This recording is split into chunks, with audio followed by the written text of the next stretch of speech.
Y hoy en esta noche, el Señor una vez más te lo quiere hacer saber. Oye bien, hoy en esta noche una vez más el Señor te lo quiere hacer saber. Estoy contigo, no estás solo, no estás sola. Esta es la verdad más poderosa y sanadora de la Sagrada Escritura. Aquella promesa de Jesús que dice en Mateo 28:20: yo estaré con ustedes todos los días hasta el fin de los tiempos. Y no solo te lo quiere hacer saber, sino sobre todo aquí en esta asamblea de oración te lo quiere hacer sentir, palpar, experimentar.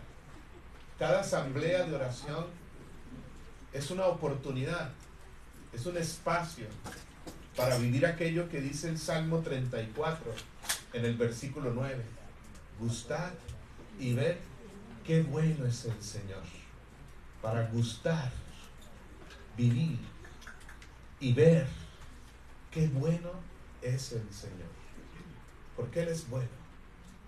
Y cada asamblea es una oportunidad para vivir un tiempo de Dios. ¿Para vivir un qué? Un tiempo de Dios. Hay dos palabras, ¿sabían? Para referirse a la palabra tiempo. Dos palabras de origen griego. La mayoría de nuestro lenguaje, pensamiento, proviene de estas lenguas y pensadores de la antigüedad. Y hay dos palabras para referirse a la palabra tiempo. La primera es cronos. ¿Cuál es la primera? Cronos, que se refiere al tiempo, este tiempo de nuestros relojes, que pasa rápido, que no se detienen, que pareciera que se nos escurre entre las manos, que pareciera que pasa el tiempo de la vida tan rápido. Cronos, de ahí viene la palabra cronómetro, cronología, cronograma. Y la otra palabra para referirse a tiempo es la palabra griega kairos. ¿Cuál es la otra palabra? Kairos, que vean qué hermoso lo que significa. Significa tiempo de Dios. Tiempo de Dios. ¿Qué se refiere a eso? Kairos, tiempo de Dios. Es decir, la manifestación de Dios entre nosotros. La presencia actuante de Dios entre nosotros. Porque Dios, dijo Jesús estas palabras en una ocasión, en el capítulo 5 de San Juan, versículo 41. Mi Padre y yo siempre estamos trabajando. Siempre estamos obrando, actuando. El kairos se refiere a que en este momento, en medio de este cronos, podemos vivir la experiencia de Dios, que está entre nosotros como un eterno presente. Del Dios en el que nos movemos, vivimos y existimos, como dice Hechos 17:28. Él es un eterno presente. Por eso dice la carta a los Hebreos en el capítulo 13, versículo 8, Jesucristo. Él es el mismo, ayer, hoy y siempre. Él es el mismo fiel, el mismo misericordioso, el mismo compasivo, el mismo poderoso, el mismo. En Él no hay variación ni ocaso. Él no cambia contigo ni conmigo.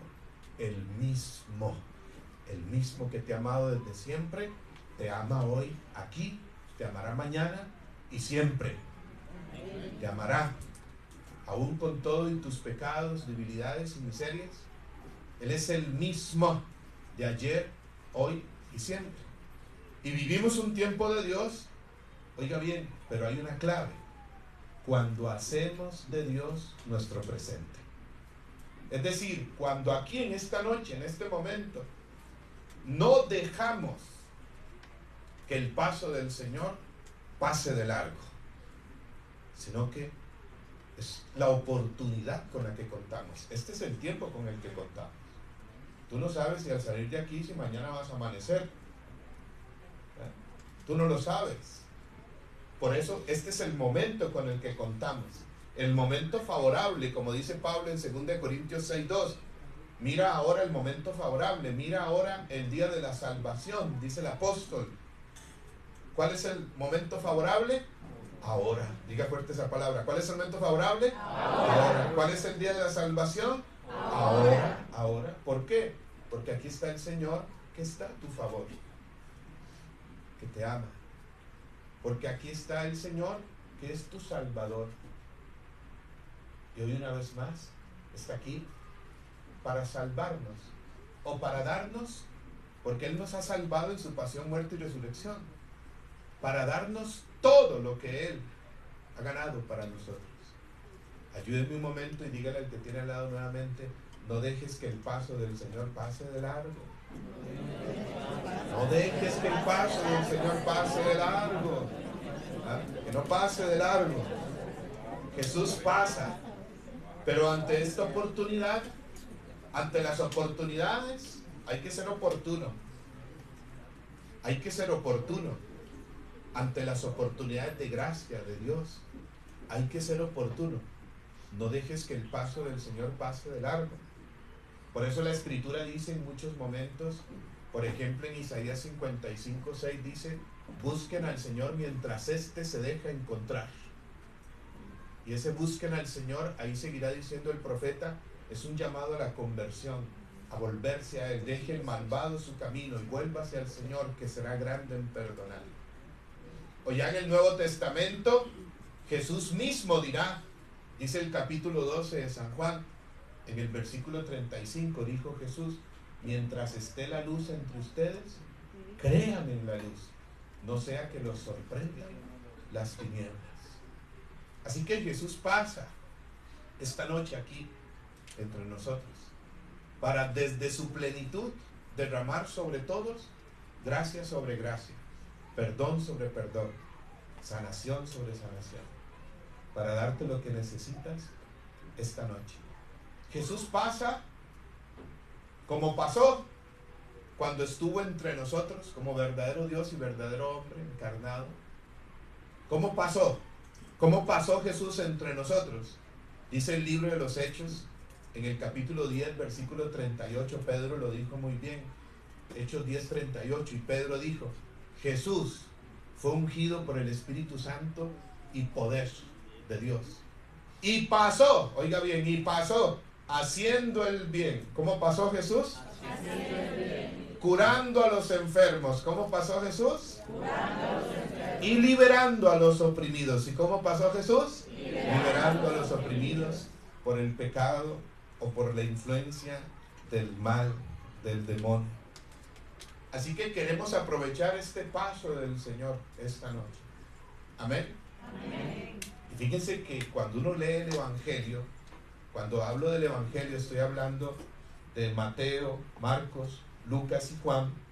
Cuando uno lee el Evangelio, uno encuentra muchos ejemplos o muchas experiencias de personas que ante el paso de Jesús apresuraron el paso para no perder la oportunidad de ser bendecidos por Él, de ser sanados por Él, de pedir por alguien más. Y fíjense, podríamos mencionar tantos ejemplos, pero uno de ellos que hoy venía a mi mente, a mi corazón, es del Evangelio de San Marcos, en el capítulo 5, versículo 24. Ahí nos vamos a encontrar a un personaje, a un hombre que ante el paso de Jesús apresuró el paso. Marcos 5, desde el versículo 22 en adelante. Este hombre se llamaba Jairo. ¿Cómo se llamaba? Jairo. Y resulta que Jairo, que era jefe de una sinagoga, dice el versículo 22 del capítulo 5 de San Marcos, que al ver a Jesús, al saber que Jesús pasaba por su pueblo, fue a buscarlo y se echó a sus pies y le dijo rogándole con insistencia: mi hijita, me encanta cómo lo dice esta versión de la Escritura, mi hijita se está muriendo, ven a poner tus manos sobre ella para que se cure y viva. Jesús se fue con él. Lo seguía mucha gente que lo apretujaba, que lo agolpaba, que estaba alrededor. Me encanta cómo este padre pide por su hijo, ¿no? Y los que somos papás y mamás podemos meternos en el pasaje, ¿no? Y entender los sentimientos de este hombre. Mi hijita se está muriendo. Lo entiendo porque yo tengo una hija. ¿Cuántos aquí son papás y mamás? Levanten la mano, vean qué montón. Yo tengo una hija de 2 años y 10 meses, María Belén.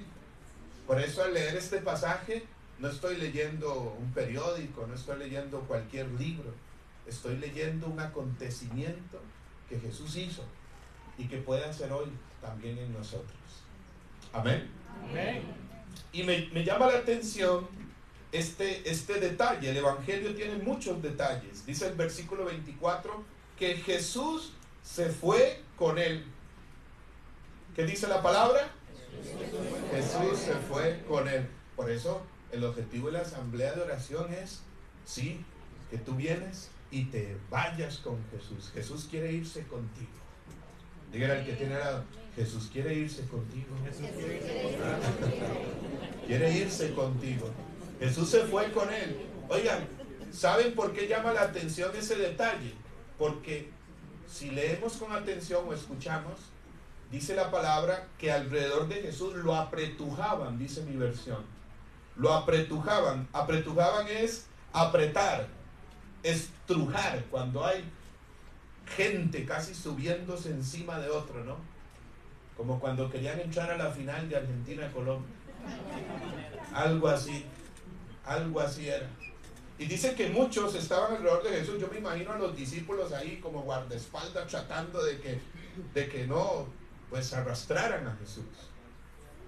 Pero me llama la atención de que había mucha gente. Este hombre se acerca buscando a Jesús y Jesús, de todos los que lo apretujaban, se fue con él.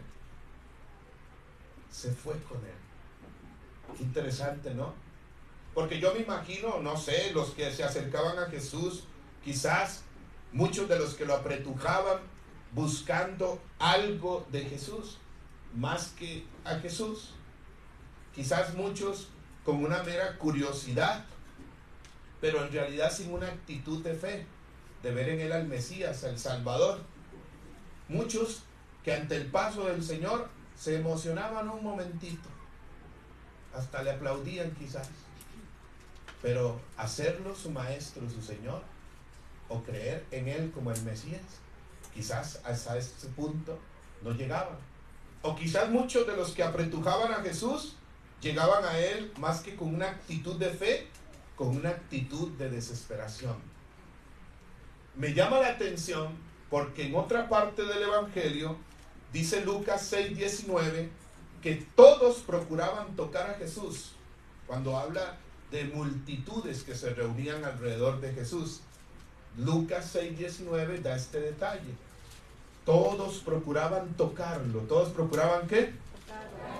Porque de él salía una fuerza que los sanaba a todos. Y aquí hay otro momento donde todos se reúnen alrededor de Jesús, lo apretujan, pero ¿será que todos se sanaban? Parece que no. Cuando usted sigue leyendo el pasaje, de hecho, vamos a encontrar un detalle interesante. Jesús se fue con Jairo. ¿Con quién se fue Jesús? Jairo. Y de camino, mientras la gente todavía lo apretujaba, dice la palabra en el versículo 27 al 34, que se da otro hecho. Una mujer que sufría una hemorragia de sangre desde hace 12 años y que había gastado su dinero en muchos médicos y curanderos, yendo de mal en peor, dijo, al ver a Jesús con fe, si tan solo tocara el borde de su manto, me curaré. Y acercándose en medio de la multitud, abriéndose camino, queriendo aprovechar el paso del Señor, tocó a Jesús y fue curada de su mano. Y dice el versículo 30 que Jesús dijo, ¿quién me ha tocado?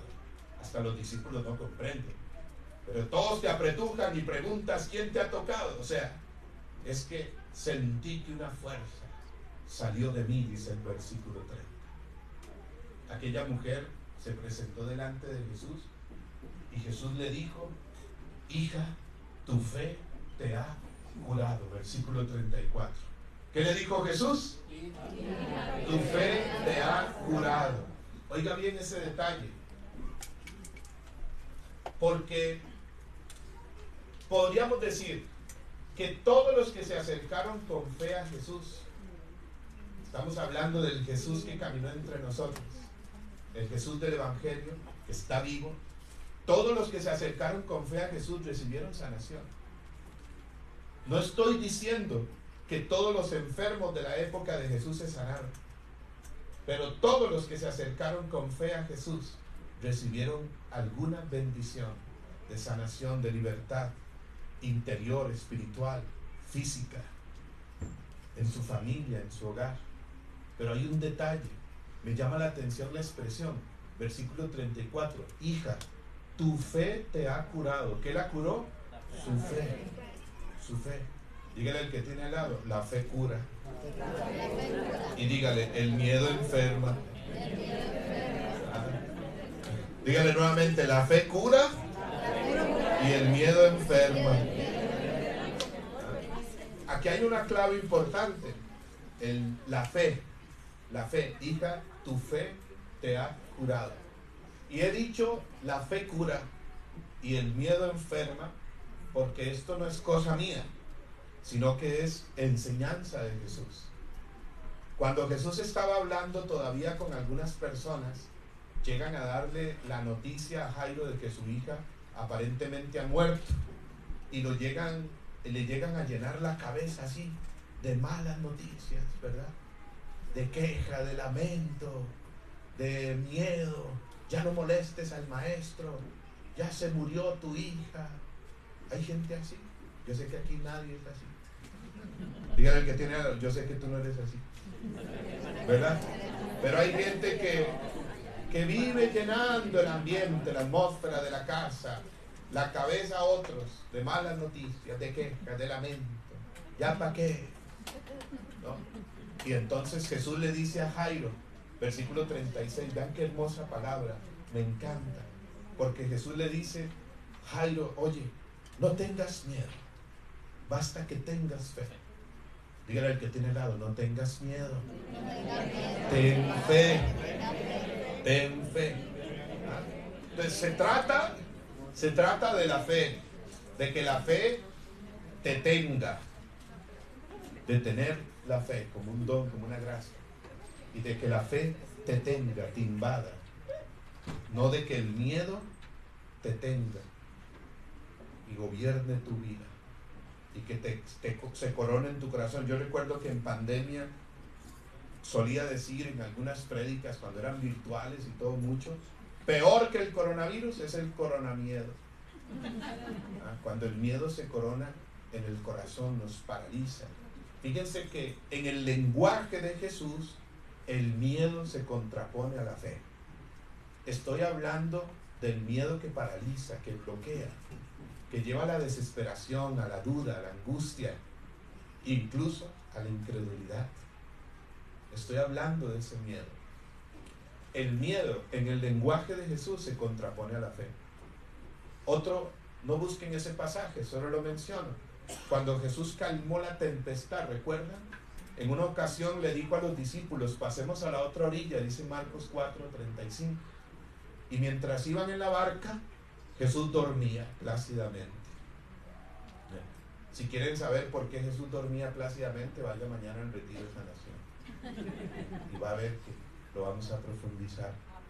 Y Jesús dormía plácidamente. Bueno, se desata una tempestad que amenazaba con hundir la barca. Los discípulos, dice, se llenaron de temor, se desesperaron, tanto que despiertan a Jesús y le dicen, maestro, ¿no te importa que nos hundamos? El Papa Francisco, una vez explicando este pasaje, dice, los discípulos oran, están orando, pero desde el miedo, no desde la fe. Y por eso cuando se ora desde el miedo, nuestra oración es, Señor, ¿hasta cuándo? No te importo. Es una oración más de queja, de lamento, que de alabanza y de confianza y de abandono. Bueno, Jesús calma la tempestad, solo quiero ir a este detalle. Y cuando calma la tempestad, dice el versículo 40 de Marcos 4, Jesús les dijo: ¿por qué tienen tanto miedo? ¿Acaso no tienen fe? Fíjense cómo Jesús contrapone el miedo a la... Jesús dice: ¿por qué tienen tanto miedo? ¿Acaso no tienen fe? Para Jesús, el miedo es lo contrario a la fe. El miedo, ese miedo que paraliza, me gusta decir, el miedo es como fe en el reino contrario. ¿Qué es eso? Fe en el reino contrario. Pues sí, creer más, por ejemplo, en la montaña que está delante de nosotros, que en aquel que puede moverlo. Creer más en el Goliat, en el gigante que te quiere destruir, que en aquel que puede darte la victoria y te da la fuerza para vencer. El miedo es fe en el reino contrario, es creer más en la tempestad que amenaza con hacernos naufragar en la fe, con ahogar nuestra vida espiritual. Creer más en la tempestad que en el Señor, que tiene poder sobre la tempestad. Creer más en el problema, creer más en la enfermedad, creer más en el poder del mal. Hay gente, yo sé que aquí no pasa, pero que vive ciertamente la realidad del diablo, de Satanás, es una realidad, el combate espiritual, pero pareciera que hay gente que ve más el mal, la acción del mal, que del bien, que de Jesús. Y miren, Jesús está aquí, este es Jesús, y el demonio está aquí, es este micrófono. Infinitamente superior Jesús, superior. Entonces, el miedo es fe en el reino contrario, estar más enfocado en el problema, en la dificultad,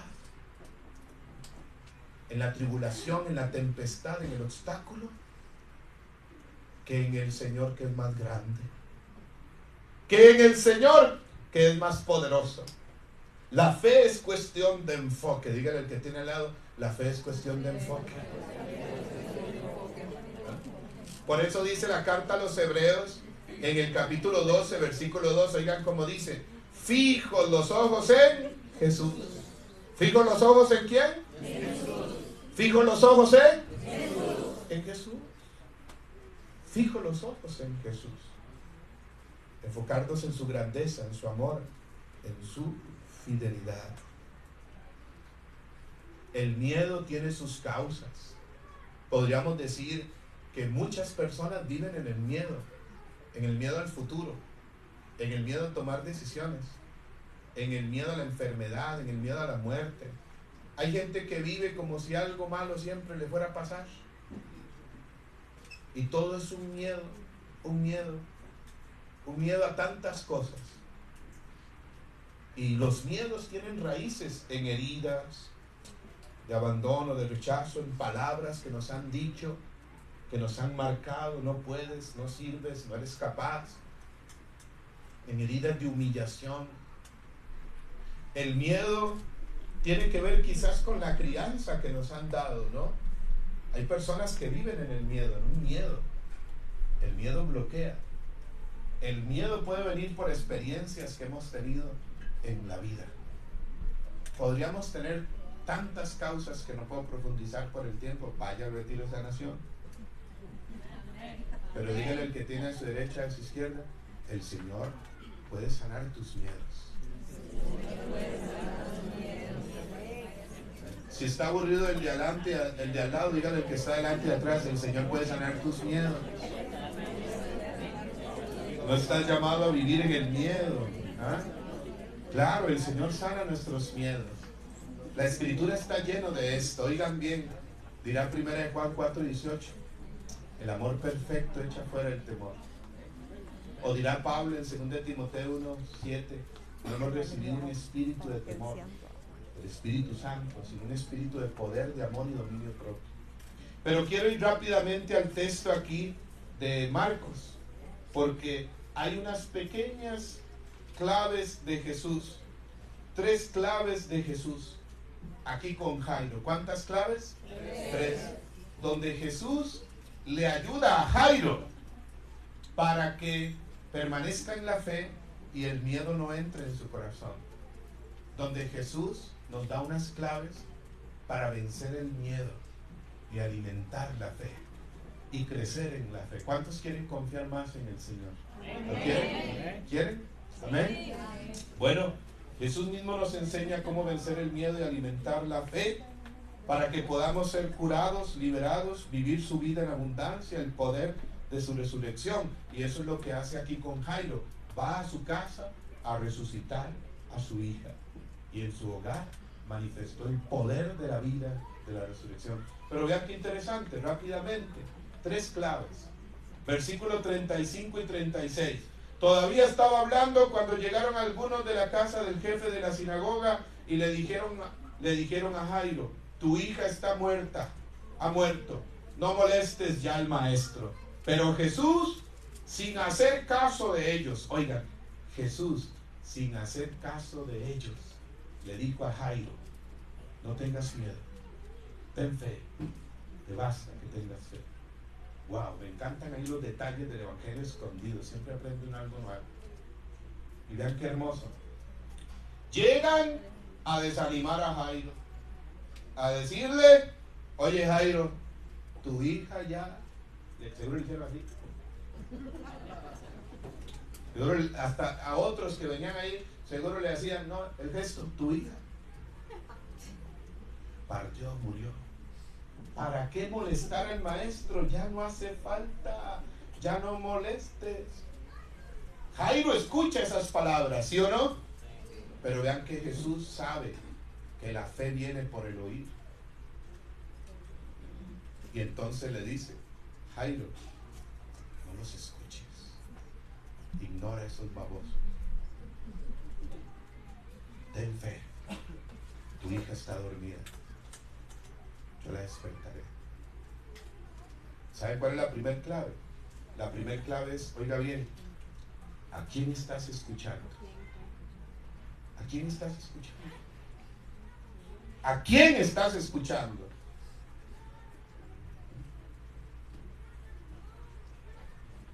¿A quién estás escuchando?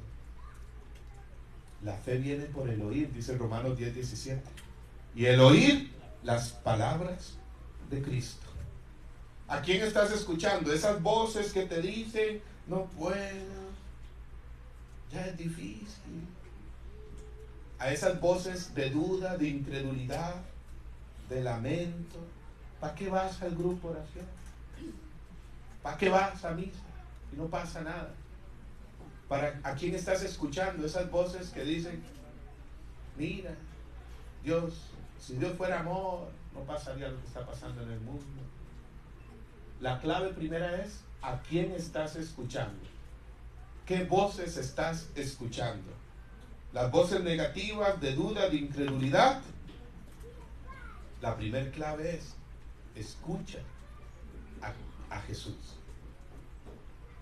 ¿O estás escuchando a Jesús que te dice ten fe? Que te dice: yo soy el camino, la verdad y la vida, yo soy la luz del mundo, yo soy la resurrección y la vida, yo estaré con ustedes todos los días hasta el final de los tiempos. Que nos dice: sí, en el mundo tendrán tribulación, pero ánimo, yo he vencido al mundo. Que nos dice: pidan con fe y todo lo que pidan con fe lo recibirán. Que nos dice: ánimo. ¿A quién estás escuchando? Escucha a Jesús. Escucha a Jesús.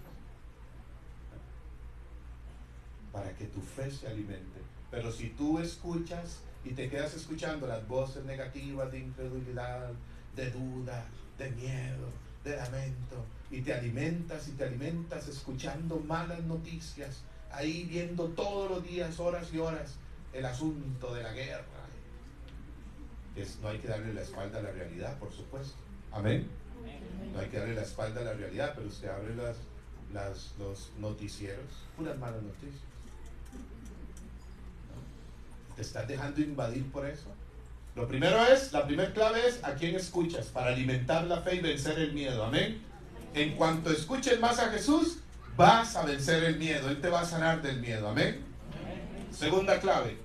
Son tres. Muy sencillas y prácticas. Oigan, muy sencillas y prácticas. La segunda, dice el versículo 37, que cuando llegaron a la casa de Jairo, tomó a Pedro, Santiago y Juan y entró con ellos a la casa de Jairo. ¿A quién tomó Jesús? A Pedro, Santiago y Juan. Fíjense que eso me llama mucho la atención. Él iba con los 12. Y Pedro, Santiago y Juan, hay otros momentos del Evangelio, por ejemplo en la transfiguración, cuando subió al monte Tabor, en Mateo 17, solo subió con Pedro, Santiago y Juan. O en Getsemaní, cuando Jesús va a entrar en agonía, dice Marcos 14:33, que le dijo a los demás discípulos, oren. Pero dijo a Pedro, Santiago y Juan, acompáñenme, y los llevó aparte. Es que como que Pedro y Santiago y Juan, dentro de los 12, quizás eran como todavía como dentro de los discípulos que eran confidentes, amigos, era como si fueran los íntimos entre los íntimos. Quizás Pedro, Santiago y Juan, no sé, tenían como, aunque no comprendían muchas cosas todavía, pues Jesús encontraba en ellos un mayor apoyo y consuelo que en nosotros. O Jesús, que era verdadero Dios y verdadero hombre, pues él, entre los 12, estos tres eran como íntimos entre los íntimos. Pero yo me imagino que si Jesús les dijo, acompáñenme en aquel momento de angustia, es porque de Pedro, Santiago y Juan recibía con frecuencia quizás más apoyo. Algo encontraba Jesús en ellos. Algo que solamente ellos 4 saben. Pero ¿saben qué me dice aquí? Para vencer el miedo y alimentar la fe, rodéate de personas que alimenten tu fe, que alimenten tu amor a Dios. Rodéate de personas que alimenten tus sueños, que alimenten tu fe. Rodéate de personas que oren por ti, que oren contigo, con las cuales oren juntos. Rodéate de personas que alimenten tu fe y no tus miedos. Rodéate de personas que te ayuden a creer más en Dios. No quiere decir aquí encerrarse en una burbuja y solo le voy a hablar a estos. No, y a todo el resto no. No me refiero a eso. Cuidado. Amén. Si no me refiero, ten personas cerca. Dentro de todas las personas que conoces, todos son mis hermanos. Amén. Todos son mis hermanos, todos somos comunidad. Pero, claro, tengo que ser honesto. Yo suelo decir eso con frecuencia. En la iglesia misma, yo tengo hermanos, yo tengo la comunidad, los amo a todos. Con todos me puedo sentar a tomar un café, porque amar a todos sí depende de mí. Que todos me amen no depende de mí. Pero no todos son mis amigos, mis cercanos, mis confidentes. Uno tiene amigos, ¿sí o no? Uno tiene personas muy cercanas de confianza, que me aman, que creen en mí, que me alimentan la fe. Rodéate de personas que te ayuden a alimentar la fe y no el miedo. Y Jesús nos sana a través de esos hermanos. Amén. Y tercero y último, esto es bonito. Dice el versículo 38 al 40, que al llegar a la casa del jefe de la sinagoga, Jesús vio el alboroto. ¿Qué vio Jesús? Y a la gente que no dejaba de llorar y gritar. ¿Y qué hacía mucha gente? Llorar. Y entonces entra Jesús en la casa y dice, ¿pero por qué? Oigan qué hermoso. ¿Por qué lloran y se alborotan así? Dice Jesús.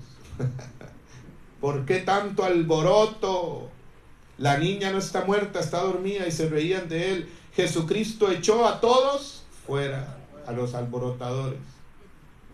Los echó afuera y se quedó solo con los padres de la niña, los que habían ido con él, Pedro, Santiago y Juan. Agarró de la mano a la niña y le dijo, Talita Kumi, que significa, muchacha, yo te digo, levántate. Inmediatamente la niña se levantó y se echó a andar, pues tenía 12 años. ¿Saben cuál es el detalle aquí que me encanta? Jesús llegó a la casa, entra y se encuentra un gran alboroto. Un alboroto. Se encuentra una gran bulla, un gran vocerío, un alboroto. ¿Saben qué significa también? Un ambiente perturbado, una atmósfera de tristeza, gente que lloraba y gritaba, que generaba un ambiente de alboroto, una atmósfera de tristeza y lamento. ¿Y qué hizo Jesús? Los sacó. ¿Qué hizo Jesús? Los sacó. La tercer clave para vencer el miedo, sanar el miedo y alimentar la fe es sacar los alborotadores. Dígale al que tiene al lado, saca los alborotadores.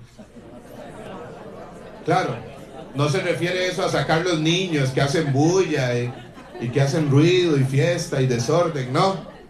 Oiga bien, dígale al que tiene al lado, saca los alborotadores interiores, de tu corazón, de tu interior. No, ya alguna aquí iba a sacar al esposo, ¿no? Ya estaba pensando, ay, tengo que sacarlo. No, ¿sabe a qué me refiero aquí? Me estoy refiriendo y lo aplico de esta manera. Saca los alborotadores interiores. ¿Qué es eso que te perturba? Jesús mismo dijo en Juan 14:1, no se turbe tu corazón. ¿Creen en Dios? Crean también en mí. Confíen en mí. Saca esos alborotadores en tu interior, en tu corazón, en tu mente, que se puede llamar duda, culpa, confusión, angustia. ¿Cómo le puede llamar usted a ese alborotador interior que te hace vivir así en un puro miedo, perturbación? Como dijo Jesús, pero ¿por qué tanto grito y llanto? ¿Por qué? Y los sacó. Deja a Jesús entrar en tu corazón y que saque eso que perturba tu corazón, tu interior. Eso se refiere a sacar los alborotadores. Lo que genera esa perturbación, ese desorden interior, ya les he dicho, puede ser la duda, la confusión, la culpa, la angustia, el enojo, un rencor, no sé, tantas cosas. Si Jesús entra, saca lo que alborota. Y después entonces realiza el milagro. Cura a esta niña. Qué hermoso, ¿no? Estamos llamados a vivir no en el miedo, sino en la fe. En la fe en Jesús, para quien nada es imposible. En la fe en Jesús, que puede hacer todas las cosas incomparablemente mejor de lo que podemos pedir, pensar o imaginar, como dice Efesios 3:20. Les he dicho 3 cosas que nos enseña este texto para vencer el miedo. 1, oiga bien, escucha lo que Jesús dice de ti y para ti. No escuches esas voces que quieren alimentar tu miedo, la duda, la confusión. No escuches esas voces que pueden venir del mundo, de otras personas o del demonio mismo, que nos susurra al oído con frecuencia cuando nos equivocamos, cuando le fallamos a Dios. Dios no te perdona, Dios no te ama. ¿Para qué? ¿Para qué seguir creyendo? ¿Para qué ir a misa? No escuches esas voces. Escucha la voz de Jesús, tu pastor. 2, rodéate de personas que alimenten tu fe. Ven a la comunidad, ven al grupo.